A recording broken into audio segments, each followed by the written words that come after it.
Hello again everyone, this is Dulu at Dulu's Reactions. Thank you so much for being with me again, and wherever you are in the world I hope you're all safe and doing well. I'm going to do another reaction video, and this time I'm going to react to a video entitled, let's have a look again, I haven't watched this one ever, How Every Country Got Nuclear Weapons Explained. I thought I'd watch this because of what's going on with America, Iran and Israel, and the things that are going on there to try and stop the Iranians from developing nuclear weapons as the Americans and the Israelis see it. Obviously the Iranians say they signed a treaty and they have no intention of making nuclear weapons, etc. So I thought I'll do a reaction on this one because it looks like very interesting, where it says how every country got nuclear weapons. I didn't think every country had. I think there's only about 9 countries in the world that have declared, or 8 countries I think, have declared nuclear weapons, and Israel is a nuclear power but doesn't declare it or hasn't admitted it has it. So it's a bit of an interesting title. Yeah, so I'll just get that started. I'll pause it for 1 second, guys, and I'll get the video started, then we can watch it together. And before I forget, please do like, subscribe and share, and if you can make a contribution, please do so. It'll help me carry on doing these videos. The link to coffee is below, as they say.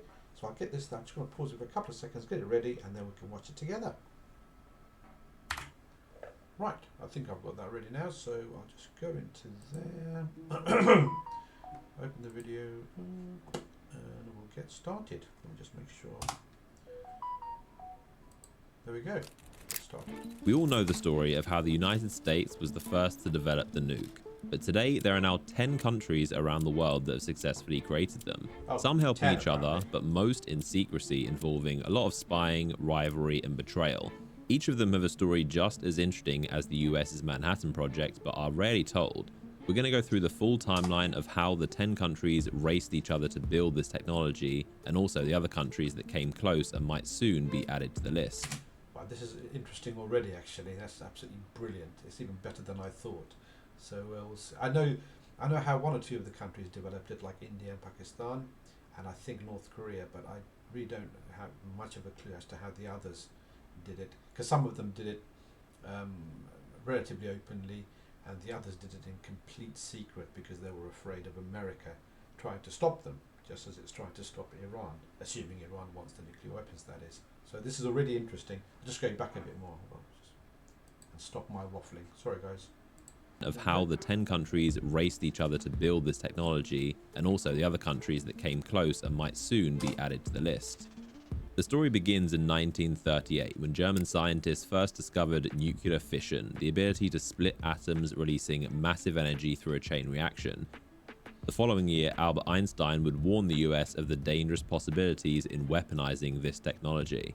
The United States was famously the first to create nuclear weapons. After a long and secretive operation against the backdrop of the Second World War, scientists from the US, UK, and Canada collaborated in the Manhattan Project. They spent nearly 1% of the US's entire GDP on the effort, as they were racing the Germans, who were also working on their own nuclear program, but to much less success. Germany had surrendered by May 1945, but in July, while President Truman was at the Potsdam Conference with Stalin and Churchill, planning what to do with Germany, Truman was secretly informed that the Trinity test in New Mexico was successful, and they now possessed the most powerful weapon humanity had ever seen. Truman told Stalin that the US was about to use this weapon on the Japanese. Although at the time Stalin was already working on his own nuclear weapons project and had spies within the US's Manhattan Project, internally he was secretly furious that the Americans had beaten them to making this bomb. The following month in August, the US unleashed Fat Man and Little Boy on Japan, forcing their surrender, ending the war, but starting a new race around the world for everyone to catch up. Ironically, as much as I love America and Americans, and I really do love America, I think it's the greatest country in the world, it's ironic that the only people who have ever used a nuclear weapon against another country is America. Irony that, isn't it? Well, there you go. On Booking.com, it's easy. Sorry all, we were rudely interrupted there by some ads, so I paused it for a bit. I'm just going to go back a bit. The Soviet Union was second to obtain the technology, having started as early as 1941 after noticing German, British and American scientists stopped publishing papers on nuclear fission. They suspected they were also working on creating weapons. The program was accelerated rapidly after seeing the Americans' nuclear attack on Japan, and while they had a lot of information from spying on the US programs, they were worried of potentially being fed misinformation from double agents. Because of this, they didn't trust the stolen American design, so they still ended up doing a lot of their own research. Using many captured German scientists, they built their own project while also using the United States' designs to check it was correct. Earlier than the US expected, in 1949, the Soviets successfully completed the RDS-1 test in Kazakhstan. The US no longer had... Just got a message. I'm just going to pause that and check my messages.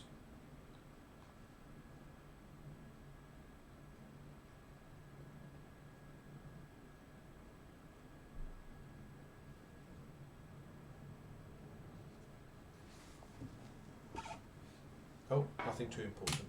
Had the monopoly on this technology, and this would create the Cold War arms race with the United States to stockpile as many nukes as possible. The third country was the United Kingdom. Now, you might assume that the US would have helped them, as they were key allies fighting side by side in both world wars, and in theory, America would want to empower their good friends in Europe, but this was not the case.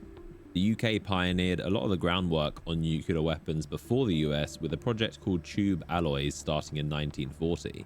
They did this with the help of German, Austrian and Polish scientists that were fleeing Germany at the time, but due to limited resources fighting the Second World War, many of whom, by the way, were actually Jewish scientists, so they were fleeing the Nazis, their own countrymen really, because they were being persecuted or killed, as we know, just for being Jewish.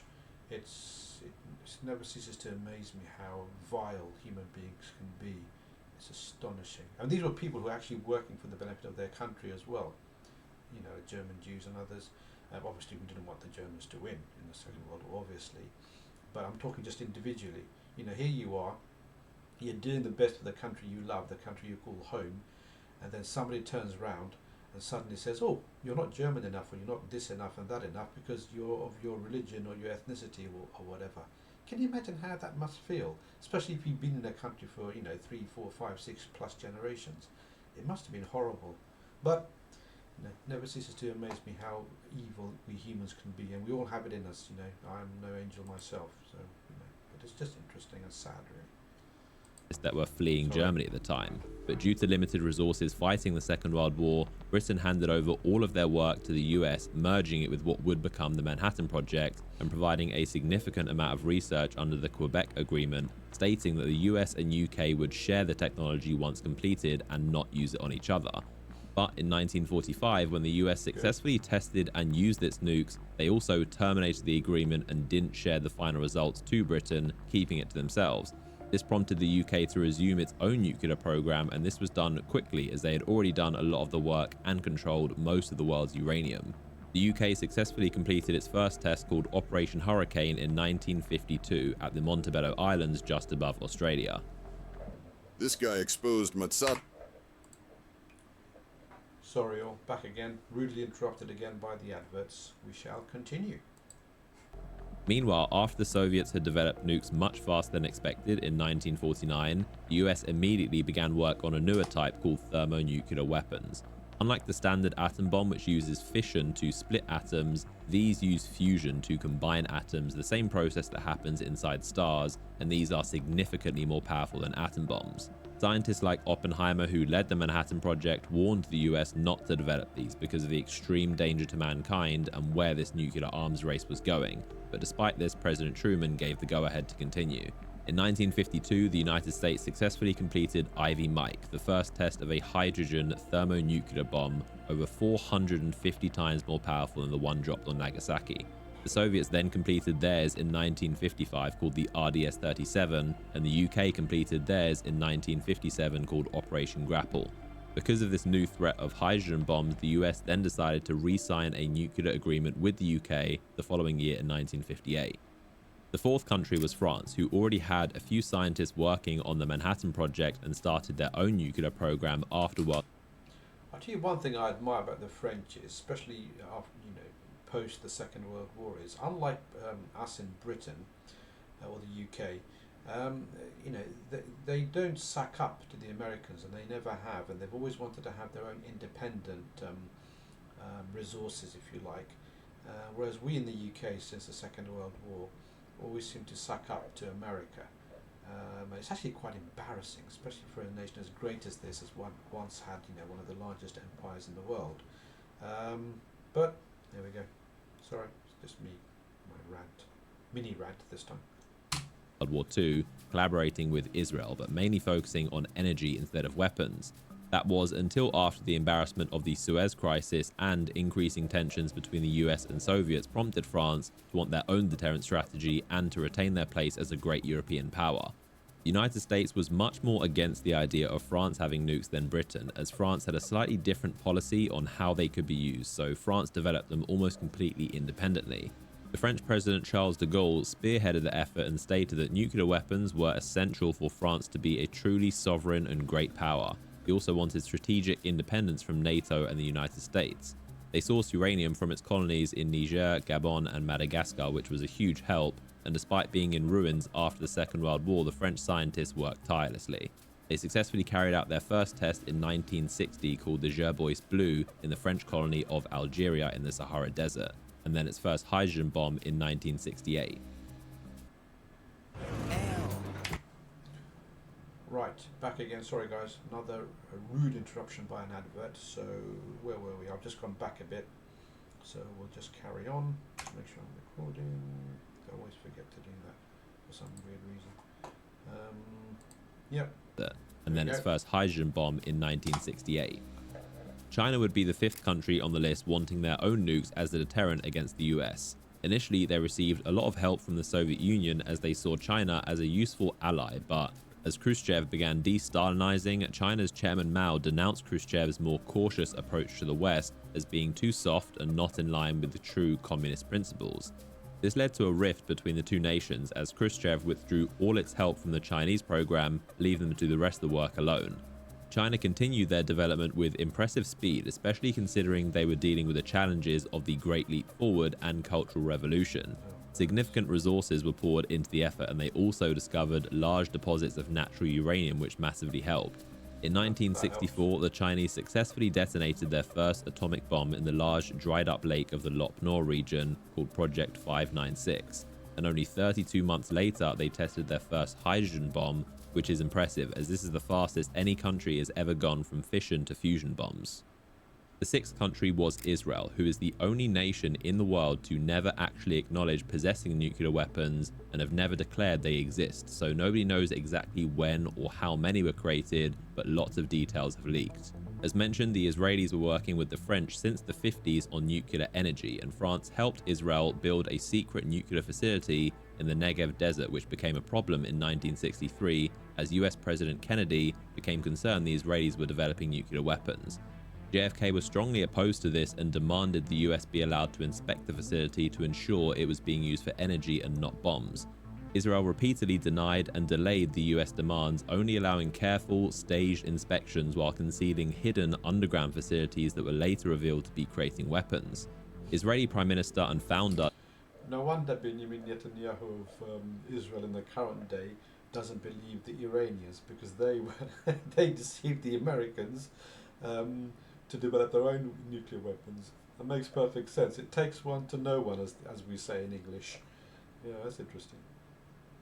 David Ben-Gurion was reportedly obsessed with obtaining nuclear weapons, and it created a rift with the United States, who weren't close allies at the time. This cooled off as JFK's successor, Lyndon B. Johnson, was much less aggressive on preventing Israel's nuclear weapons program, which is believed to have been completed around 1967. While Israel's nuclear capabilities had been rumored and speculated all throughout the 60s, the big revelation came later in 1986. Mordechai Vanunu, an Israeli technician who worked at that Negev nuclear research center, fled Israel and leaked to the British press a massive amount of photos he took personally and documents detailing what the facility was really being used for. AI? Right, back again, sorry, another advert rudely interrupted. And documents detailing what the facility was really being used for. He was then kidnapped by Israel's Mossad in Rome after being lured there by a female Mossad agent he believed he was going on a date with. He was then sedated and brought back to Israel, where he was sentenced to 18 years in prison for espionage and treason in a behind closed doors trial. He's currently under significant restrictions to his speech and travel and has been rearrested many times for parole violations, speaking to the press and attempting to leave Israel. It's also believed from his leaks that Israel has developed thermonuclear weapons. The seventh country on the list is India, who, like many others, expressed the need to have this latest technology after the Second World War, mainly for deterrence and protection from Pakistan and China. Research began in the 1940s but would take several decades to complete the process.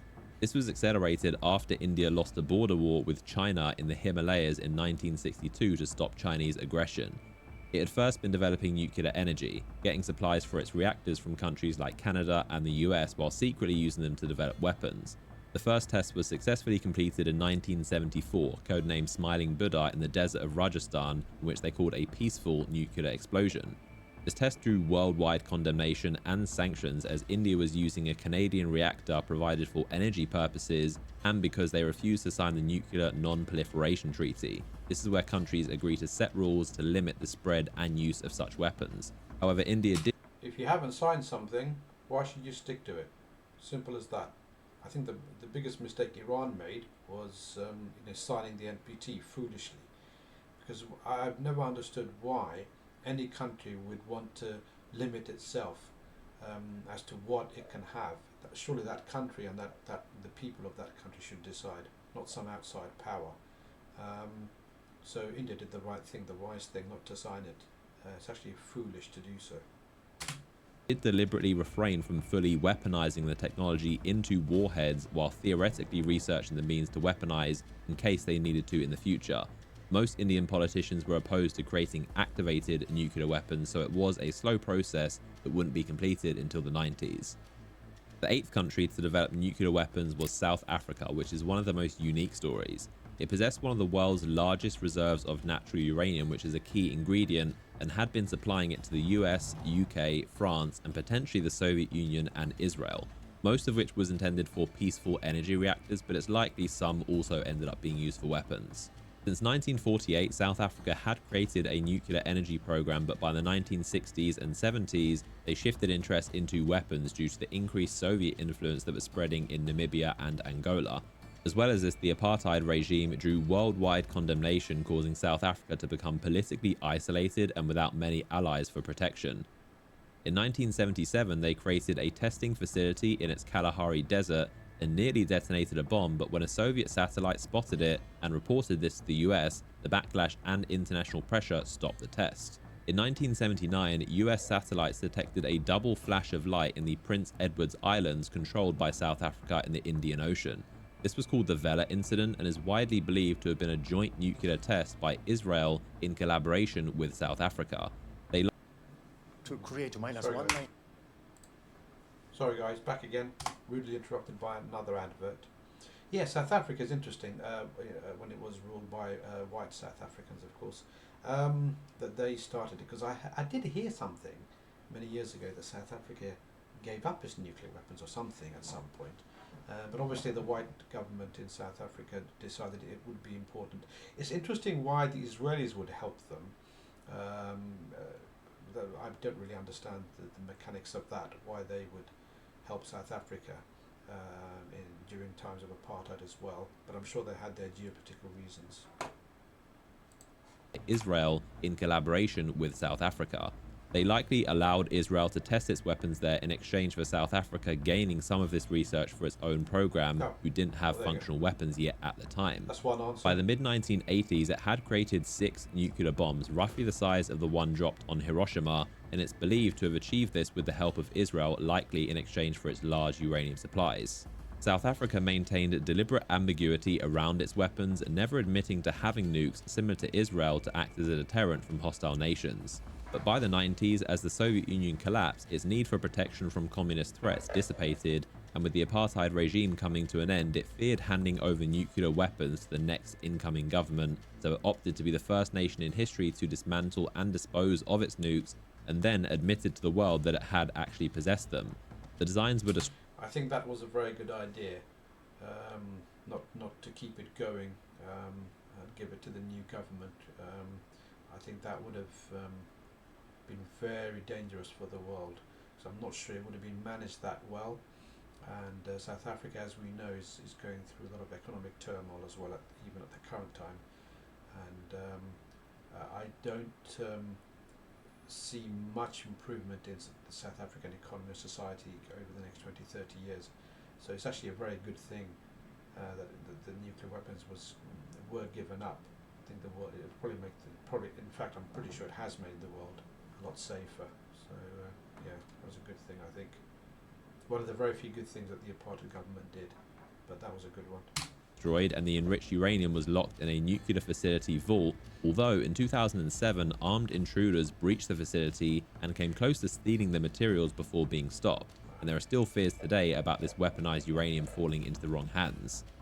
Pakistan would become the 9th country, beginning the process in the 1970s after losing a war with India, their biggest rivals, in 1971, causing East Pakistan to become Bangladesh. Their Prime Minister said that if India builds the bomb, we will eat grass or leaves, even go hungry, but we will get one of our own. After India conducted its Smiling Buddha test in 1974, the race was on to catch up. Abdul Qadir Khan was a Pakistani scientist who, while working at the Dutch nuclear facility, stole top-secret intelligence on how to enrich uranium and brought them back to Pakistan, which was a main foundation to their nuclear weapons program. They also had significant help from China, who provided expertise, materials, and blueprints to develop a bomb. This was because China wanted another ally against India, also being one of its rivals, and saw the benefit in arming Pakistan. The US did little to stop Pakistan's nuclear weapons program, initially underestimating their capabilities, but also because Pakistan was a key ally against the Soviet invasion of Afghanistan. The US didn't want to risk their alliance and often turned a blind eye despite mounting evidence that Pakistan were using the US military funding to develop weapons. In 1998, India detonated 5 non-peaceful warheads, including a thermonuclear bomb. Just weeks later, in response, Pakistan also detonated 5 bombs underground in the Ras Ko mountain range, successfully completing their first ever test and making them the latest nuclear-armed nation. Sorry guys, back again. Another rude advert intervention. Okay, we'll continue. Latest nuclear-armed nation. While India operates a no first-use policy, meaning they are only for deterrence and to be used in retaliation to such weapons being used on them, Pakistan operates a first-use policy, reserving the right to use them however it sees fit, and indicated it would use nukes against India even if no nuclear weapons were used on them. While this policy concerns many nations, it has proved successful for Pakistan, leading to a weaker response from India in their many conflicts since, out of fear of how Pakistan might respond. An Indian military spokesperson said that Pakistan's threat of nuclear first use has deterred India from seriously considering conventional military strikes. Abdul Qadir Khan, the man mentioned earlier for stealing the Dutch nuclear blueprints and dubbed the father of Pakistan's nuclear program, confessed in 2004 that he had been involved in illegally selling nuclear weapons technology to North Korea, Iran, and Libya. Seeing as none of these countries are a part of the Non-Proliferation Treaty, it drew worldwide concern about the uncontrolled spread of this technology. North Korea became the 10th and final country so far to develop nuclear weapons. The North Korean founder Kim Il-sung saw nuclear weapons as crucial to ensuring his regime's survival and asserting its power to the world to deter longtime rivals South Korea and the US. In the 1950s, the Soviet Union initially helped them develop their first nuclear research facilities for peaceful energy purposes, with many North Korean scientists being trained in the Soviet Union. Both China and the Soviets refused North Korea's many requests to help them develop weapons, and towards the 1970s, North Korea focused on building their own nuclear program using its own large natural uranium deposits, which proved essential as they didn't need to rely on sourcing it from any other country. By the 1980s, the US became aware that North Korea was using spent nuclear energy fuel on creating weapons. Then, in the 90s, North Korea signed the Nuclear Non-Proliferation Treaty, despite secretly building weapons and delaying inspections from the International Atomic Energy Agency. In 1994, the US offered them light water reactors which would allow for peaceful nuclear energy production, while making it very difficult to use them for making weapons like their current graphite reactors were. The North Koreans initially agreed to this deal, but ultimately broke down in 2002 due to a lack of trust between the two countries. The US accused the North Koreans of secretly enriching uranium, violating the agreement. This led North Korea to officially withdrawing from the Non-Proliferation Treaty and continuing its weapons program. As well as the initial help from the Soviets in the 50s on energy, they also had some limited help from China, but most importantly Pakistan, as mentioned earlier, which was crucial to their development. In 2005, Kim Jong-il claimed to have possessed functional nuclear weapons, and the next year, in October 2006, they completed their first successful nuclear test. Although it was so small at an estimated 0.5 kilotons, experts believed it didn't go off correctly and may have malfunctioned. In 2009, while Kim Jong-il's health was rapidly deteriorating, in what's believed to have been a show of strength, they detonated a second, much more powerful bomb, and a third in 2013. Then in 2016 and 17, it tested its first thermonuclear bombs. Oh, sorry guys. Sorry guys, another rude interruption by an advert. We'll continue. Now, while those are the 10 countries that have made their own nuclear weapons, there are lots more that hosted nukes from other countries under alliances for protection and deterrence. During the Cold War, the United States held nuclear weapons in Belgium, Germany, Italy, the Netherlands, Turkey, Greece, Denmark's Greenland, South Korea, Japan, the Philippines, Taiwan, Canada, Morocco, and Puerto Rico, although some of these were brief and some of them only had vehicles that contained nuclear weapons. Although most of these were removed towards the end of the Cold War, US nukes still remain today in Belgium, Germany, Italy, the Netherlands, and Turkey. The Soviet Union also stored significant amounts in their Soviet republics, with the most being in Ukraine and others being inside Belarus, Latvia, Lithuania and Estonia, Georgia and Armenia, Kazakhstan, Uzbekistan, Turkmenistan, and as well as briefly in Cuba. All of these were since removed and dismantled with the collapse of the Soviet Union, although in 2023, Russia again provided Belarus with an estimated 130 warheads. There are also several other countries that were working on developing their own nuclear weapons but abandoned the work due to international pressure or lack of resources. These include Argentina, Brazil, Sweden, Romania, Algeria, Libya, Iraq, Iran, Egypt, Syria, Taiwan, and Japan. Many of these countries were actually very close to successfully developing the technology, notably Iraq, Syria, and Iran, who each made significant progress but all had facilities destroyed or sabotaged by Israeli missiles and cyber attacks. Iran is widely speculated to be the next nation closest to developing nukes, but their rival Israel, being the only nuclear-armed country in the Middle East, is very keen to prevent this. Saudi Arabia's leader Mohammed bin Salman has also said multiple times that without a doubt, if Iran gets them, then they will too. The Saudis are already working on a nuclear energy program and certainly have the funds and means to create weapons. Japan is considered to be one of the most capable countries in the world that could very easily create nuclear weapons if they wanted to. They have some of the most advanced nuclear energy technology and large stockpiles of enriched uranium, but they currently employ a policy of pacifism. Both Argentina and Brazil were also extremely close to completing their development, having created the infrastructure and technology. But interestingly, Mexico proposed the Treaty of Tlatelolco, declaring the entirety of Latin America to agree to not having nuclear weapons, and every country in the region eventually signed it, except for French Guiana, because it is technically a territory of France, which is a nuclear-armed country, although the territory is still considered part of the treaty and France does not store nuclear weapons there. There are... Tell you what, when you see views like this, you don't want the world to end at all. But sometimes you see some of the nonsense going on in the world and you think, what's the point of it all? Look at that, that's beautiful. Yeah, maybe the world should go on for a bit longer then. Yeah, what do you think? Okay. Part of the treaty and France does not store nuclear weapons there. There are also similar treaties in place around the world since then which have agreed not to host, develop or test any nuclear weapons, such as the Rarotonga Treaty covering the South Pacific, the Pelindaba Treaty covering the African continent, the Semiplatzinsk Treaty covering Central Asia, the Bangkok Treaty covering Southeast Asia, and the Antarctic Treaty which prohibits any military activity. However, while these treaties are useful, most of the world's nuclear armed states store their nuclear weapons inside submarines, which means they are everywhere and anywhere, secretly hidden inside the oceans at any given time. This acts as one of the strongest deterrents, as even if a country's launch facilities were completely destroyed, the submarines lie ready, waiting to retaliate and are impossible to destroy.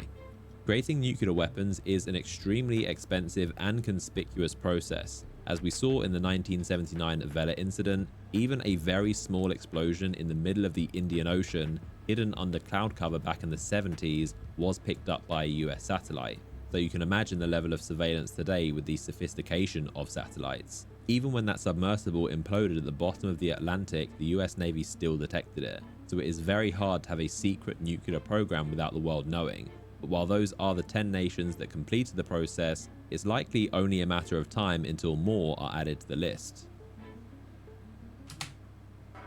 Well, I think that's the end. That was super fantastic, interesting. That was really good. I suppose that's what the title means then. How every country got nuclear weapons explained. So in other words, even if they didn't develop them directly, I'm just going to read this one. Even if they didn't develop them directly, they probably had an ally, usually America or the former Soviet Union, placed nuclear weapons on their soil as a warning to any would-be invaders, etc.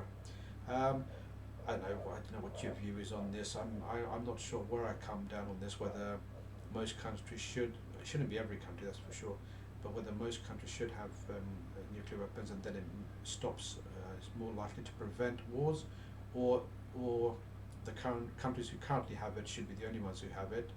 But then why should they be the only ones to have it? It's a bit like saying, well, I've got the bomb and I can destroy your side of the world, but it's not a good idea if you have it, because then you can destroy my side of the world, and that's not fair on me. Well, it's a silly argument, because both sides can say that sort of thing. So I don't know. Maybe we shouldn't have them at all. Best thing would have been, and you can't go back in time, is if nobody had invented them. But you can't. What's happened has happened. But that was super interesting. Really enjoyed that. Hope you learned something. I know I did. Do please like, subscribe, and share, and make a contribution if you can. The coffee link is below. Thank you for watching Dulu at Dulu's Reactions. Be safe and stay well wherever you are in the world. Bye for now. Bye.